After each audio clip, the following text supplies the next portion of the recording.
All right.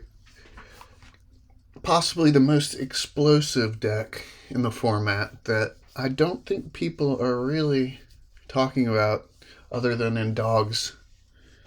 Everyone knows dogs is good. This is not quite dogs. Um, that being said, Tramp is probably the most important card in the deck in order to get your expensive things in your discard. Um, there's the Phillip, but there's no shift Phillip. Pretty much playing him out of the discard with Circle of Life. Circle of Life can be sung turn 3 in this deck. If you go second by playing Angel turn 1, Ursula turn 2, then you have access to Circle of Life. Now, you're not going to be doing that because there's not going to be nothing in your discard unless, well, yeah, there's going to be nothing in your discard. But Tramp can be played turn 3 two different ways. You go Angel turn 1, Willow turn 2. Angel turn 3, you sing Akud et Umute, or however you say it, and you play Tramp. Then you get to at least start filling your discard up. The other way is Pluto turn 1, Willow turn 2, Tramp turn 3.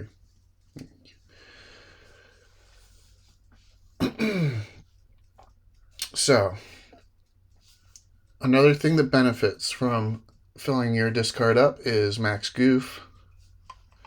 And with all the cheap ways to play him early, you can use him actually faster than you would normally be using him in some decks. Just by cheapening the cost of him with Willow or Pluto or Akudet Emuti. There are 14, I think 14. There's 14 7-drops. Let's see. 8, 11, 14. There's 14 7-drops and 3 Phillips and then 3 Max Goof. There's a lot of expensive cards in the deck. We're just straight up skipping the 4 slot and 5 slot.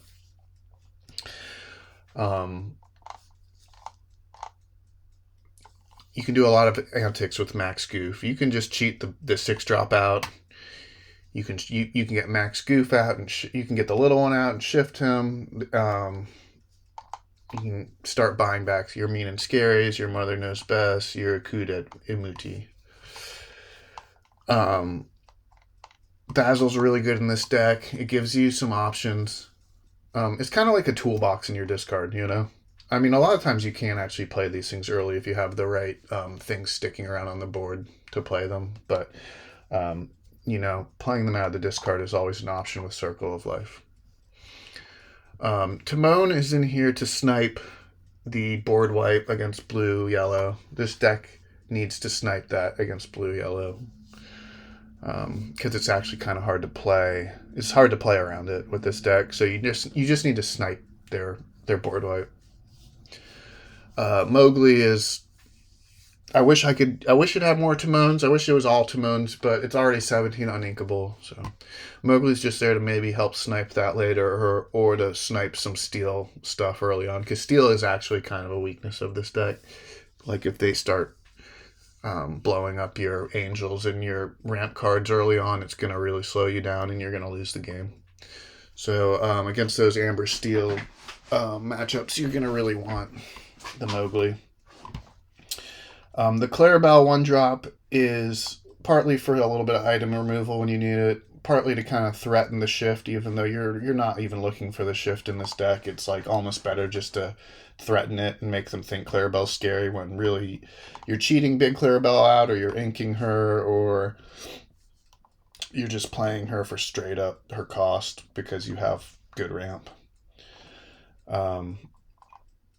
There are crazy play lines where you can throw Prince Philip in your discard early and then sing Circle of Life to bring him back like really early on, while even getting off your Malicious, Mean, and Scary. This deck just has sometimes you'll putter out, you won't have enough ink, you'll get your little critters killed, and your big stitch won't convert to draw. You won't have cards or ink. That can't happen with this deck. But a lot of the times you're just having crazy explosive beginnings, and to the point where like you're just too far ahead. The tricky thing you got to work on, what's going to take practice in this deck, is kind of what big cards you're throwing in your discard as opposed to what big cards you're keeping in your hand. And it's going to be matchup dependent, so it's just going to take repetition to kind of decide and get a feel for who you want to throw in your discard with the tramp and the bobbies and stuff.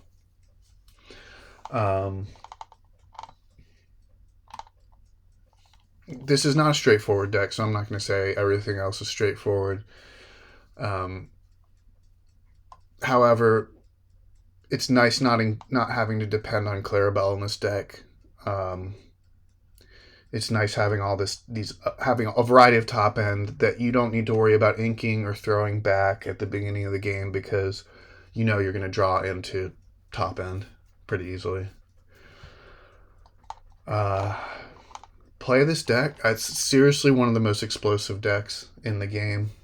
I've been playing it on online and in person a little bit, and you'll kind of blow your opponent's mind sometime. They'll be like, "What the heck is going on?"